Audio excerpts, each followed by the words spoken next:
Let's iron out a few things that are incorrect about prayer. Prayer coming from your brain is useless.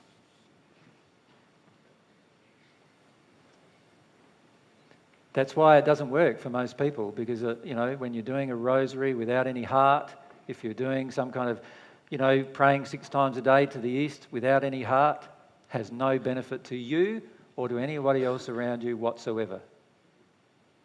Right? Prayer coming from the mind of your spirit body is useless. I want to illustrate to you the practical reasons why those two things are useless. And there's very scientific reasons, actually, why those particular things are useless.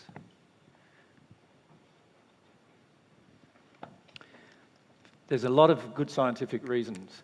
1, thoughts are created by your own brain. And those thoughts come from your soul, but that trigger thoughts generally.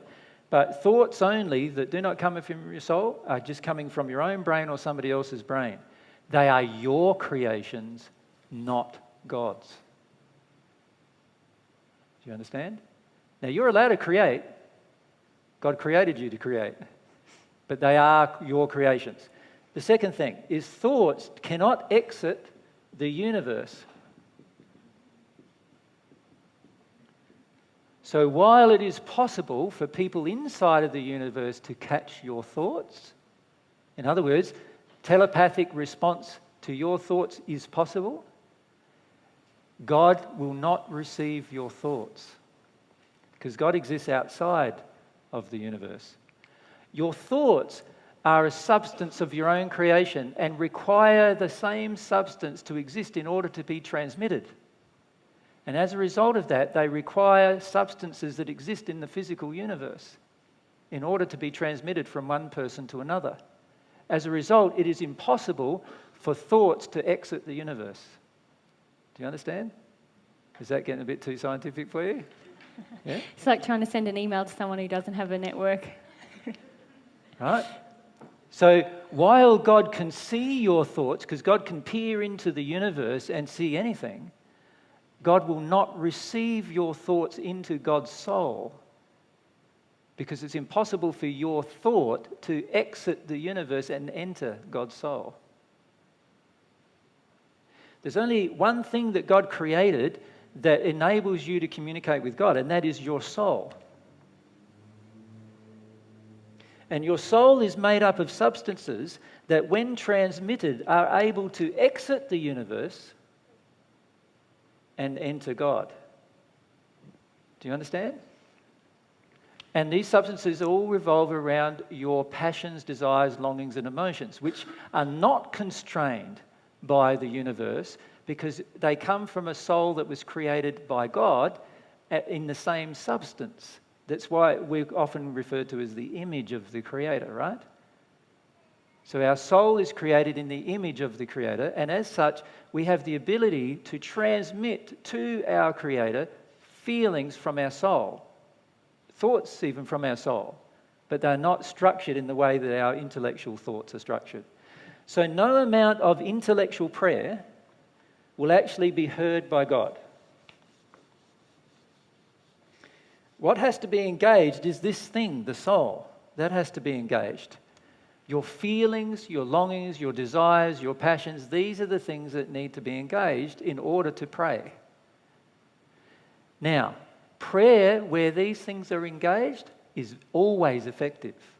In other words, God always receives it under one condition.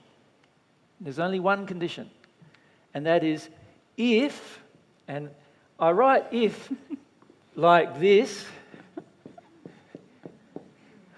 because everyone ignores the if, right?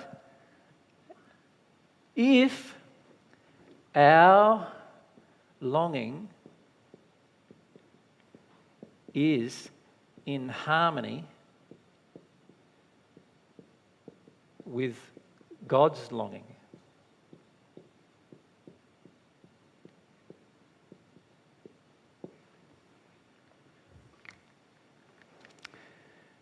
So it's a big if, right?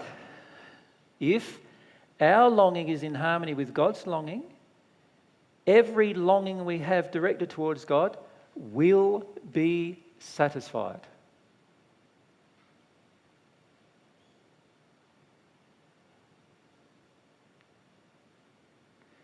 Now, once you really have faith in that, it's really interesting how much your life can change, right? But most of us have no faith in that at all. Most of the time, because we experience or try to experience our longings directed towards God, and you know what ends up happening? Our longings are tainted, and so they are not in harmony with God's longing. And then we say, oh, we never got anything. And of course you're not going to get anything, because your longing was not in harmony with God's longing. Does that make sense? If your longing is in harmony with God's longing, every single time you have a longing directed towards God, it will be satisfied. Every single time. So if you have a longing to receive God's love inside of your soul, do you think that longing would be in harmony with God's longing? Of course.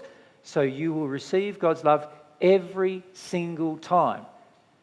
And the only time you won't is if your longing was not in harmony with God's love. It wasn't sincere or it wasn't pure. That's the only time. Now, when people listen to that, they go, but I often pray and I don't receive God's love. And I'm saying, yeah, that's right. Spot on. Because your longing isn't in harmony with God's. You think you're praying and something's impure about it. That's what's going on. And for the majority of people, you know what's really going on? The majority of people have these holes within themselves. That's like a great big hole that's full of pain, like we illustrated yesterday. And you know what we want from God? Our pain gets so big, and you know what we want? We want God to make it go away. And so you know what we do?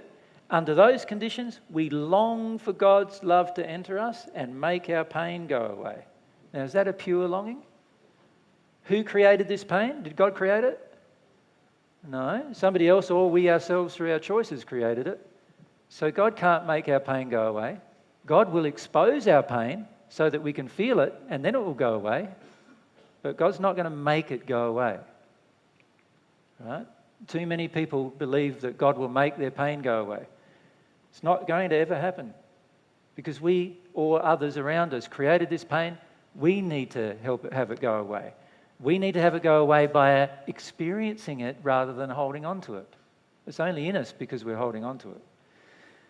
Now, because we do that most of the time when we're longing to God, you know, we have some crisis in our life and so we long to God, we're really wanting God to make our pain go away. And of course, our prayers may not be answered because it's not in harmony with God's longing. God wants you to deal with your pain. God wants you to see the reasons how it got created. God wants you to feel how it got created so that you never create it again. If God just rubbed it out every time like this, you'd just go ahead and create it again if you don't know how it got there. You need to know how it got there. Right? You need to feel it and experience it in order to know. So God's not going to rub out your pain just because you want it.